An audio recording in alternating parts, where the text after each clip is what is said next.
আসসালামু আলাইকুম।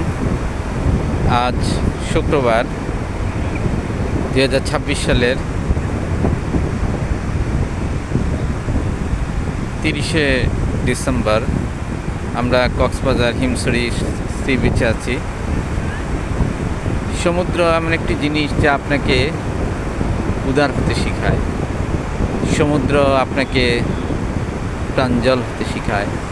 সমুদ্রের উদারতা, বিশালতা যে আর কল্পনা করা যায় না। সৃষ্টিকর্তা আল্লাহ রাব্বুল আলামিন কি সৃষ্টি করেছেন। এই সমুদ্রের নিকট আসলে আপনার মনে হবে যে আপনি আসলে কত ক্ষুদ্র, কত কত বিন্দু, কত ধূলিকণা আপনি। আর এই সাম্রাজ্যের সৃষ্টি প্রভু মহান রাব্বুল আলামিন কত বিশাল কল্পনায় আপনি কেউ মাঝে কল্পনা করতে পারবেন না। এই সমুদ্র আমাদেরকে উদারতা শেখায়। এই পৃথিবীর সৃষ্টিকর্তার বিশালত্ব প্রকাশ পায় এই সমুদ্রের কাছে আসলে। এই সমুদ্র মানুষকে উদার করে, মানুষকে এই সমুদ্রের শীতল বাতাস মানুষকে প্রাণবন্ত করে, জীবন্ত করে। আসুন সমুদ্রে ভ্রমণ করুন হে অডিয়েন্স।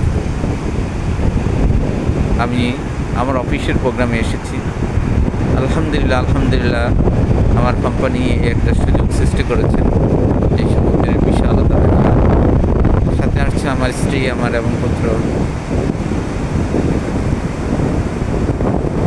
ধন্যবাদ।